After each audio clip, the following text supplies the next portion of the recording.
দেশের থেকে মামি বরণয় প্লে কার্ড নিয়ে প্রতিবাদী বিক্ষোভে সামিল হলো করিমগঞ্জ কংগ্রেস।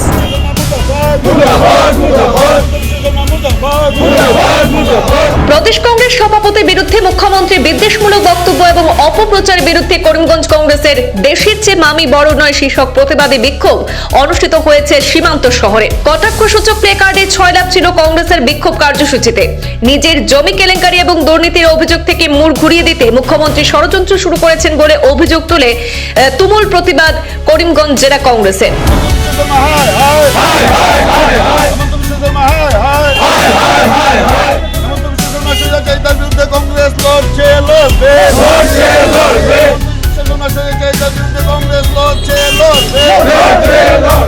রাজ্যের অন্যান্য প্রান্তের সঙ্গে আজ করিমগঞ্জ জেলা কংগ্রেসের উদ্যোগেও প্রদেশ কংগ্রেস সভাপতি গৌরব গগৈর বিরুদ্ধে মুখ্যমন্ত্রীর চক্রান্তের প্রতিবাদে বিক্ষোভ দেখায় জেলা কংগ্রেসের কর্মকর্তারা। জেলা কংগ্রেস সভাপতি তাপস পুরকায়স্থ, উপসভাপতি সুব্রত দেবের নেতৃত্বে কংগ্রেসের বিভিন্ন স্তরের কর্মকর্তারা দেশের চেয়ে মামি বড় নয় স্লোগান তুলে 12,000 বিঘা জমি আর কোটি কোটি অবৈধ সম্পদের হিসাব দিতে মুখ্যমন্ত্রীকে পাল্টা চ্যালেঞ্জ ছুড়ে দিয়ে গৌরব গগৈর বিরুদ্ধে মুখ্যমন্ত্রীর ষড়যন্ত্র বন্ধের আহ্বান জানিয়েছেন। করা যায় কিন্তু প্রতিষ্ঠিত করা যায় না, আর সত্যকে লুকিয়ে রাখা যায়, বিলুপ্ত করা যায় না। এই কথাটা অক্ষর অক্ষরে আমরা দেখি মিলছে।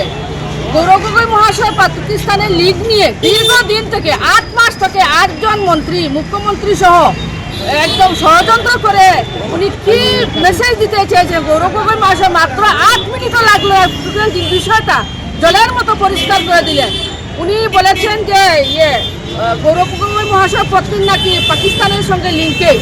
তো এই বিষয়টা ফুটে পরিষ্কার। উনি বললেন উনি যখন নির্বাচন খেললেন, উনি মনোনয়নপত্র দিতে গিয়ে ওনার স্পাউসের পুরো ডিটেলস দিয়েছেন। তো নরেন্দ্র মোদী হোক এবং ভারত সরকার হোক, ওনার পাকিস্তান লিঙ্ক অথবা ওনার অ্যাকাউন্ট নিয়ে কোনো ধরনের কোনো সংশয় নয়। কিন্তু আসামের মাননীয় মুখ্যমন্ত্রী মানুষকে ভুল পথে পরিচালিত করা, যে ওনার যে কেলেঙ্কারি, মাটি কেলেঙ্কারি, বিভিন্ন কেলেঙ্কারি আছে, সেই কেলেঙ্কারি থেকে মানুষকে ঘুরিয়ে নেওয়ার জন্য পাকিস্তানের লিঙ্কের কথা যে বলেছেন, সেটা জলের মতো পরিষ্কার হয়ে গেছে। মানুষ বুঝতে পেরেছে গৌরব গগৈ মহাশয়ের নেতৃত্বে আগামী দিনে আসামে ভারতীয় জাতীয় দল ক্ষমতায় আসছে, সেটা নিশ্চিত।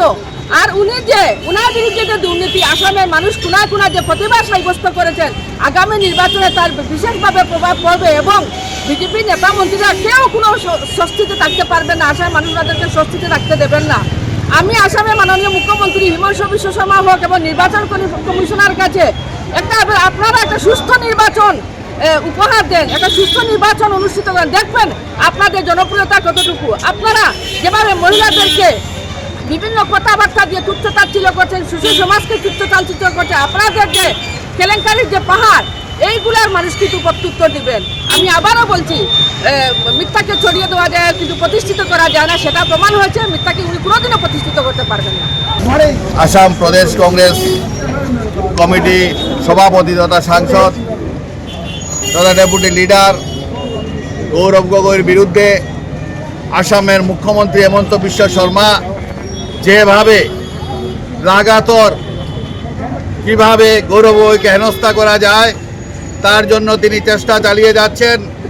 প্রথম বলেছিলেন 10 সেপ্টেম্বর তিনি ঘোষণা দিবেন গৌরব গগৈ পাকিস্তানি বলে, সেটা তিনি ফেল করেছেন।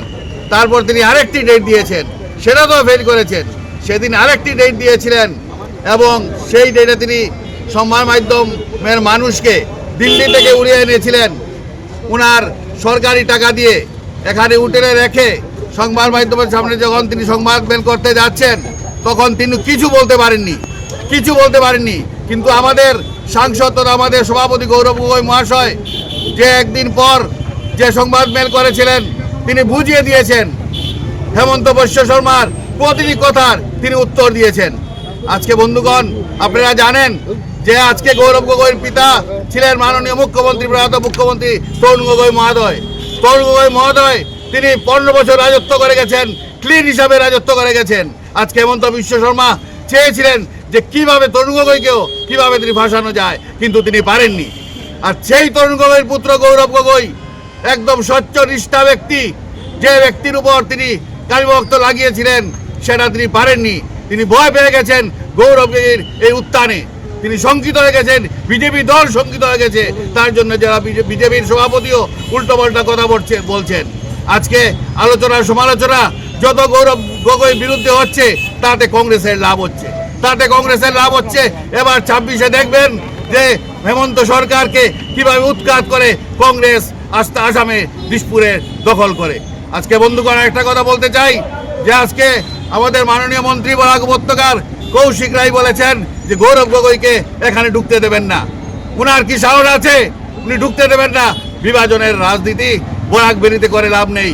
বিভাজনের রাজনীতি যদি করতে হয় তিনি উত্তরপ্রদেশে গিয়ে করেন, তিনি গুজরাটে গিয়ে করেন, কিন্তু বরাক ভ্যালি শান্তির দ্বীপ, সেই মানুষ শান্তির দ্বীপে এখানে বিভাজনের কোনো রাজনীতি নেই।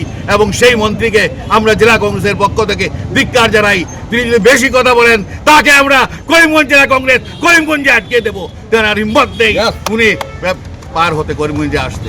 তাই বন্ধুগণ, যেই পরেশ টেলি শুধু আমাদের করিমগঞ্জ জেলায় নয়, আসামের প্রত্যেকটি জেলায় সেটা কালকে থেকে শুরু হয়েছে এবং প্রত্যেকটি জেলা হবে যতদিন না পর্যন্ত হেমন্ত সরকার গৌরব গগৈর উপর এইভাবে মিথ্যা অপবাদ লাগিয়ে দিচ্ছে সেটা থেকে তিনি না সরেন, তাহলে আমাদের আন্দোলন চালিয়ে 12,000 বিঘা জমি দেখেছেন আজকে তিনি কেলেঙ্কারি, শুধু 12,000 বিঘা জমি নয়, প্রত্যেকটা জিনিসে তিনি কেলেঙ্কারি করে যাচ্ছেন। কথা বলতে গেলে, সত্য কথা বলতে গেলে তিনি সেটাকে ধরিয়ে দিচ্ছেন, যে বলছে তাকে পুলিশ দিয়ে হেনস্থা করছেন। তিনি আর পারবেন না। 2-3 মাস আছে, আমাদের সরকার আসছে, কংগ্রেসের সরকার আসছে, তিনি দেখবেন যে হেমন্ত বিশ্ব শর্মা তখন কোথায় যান।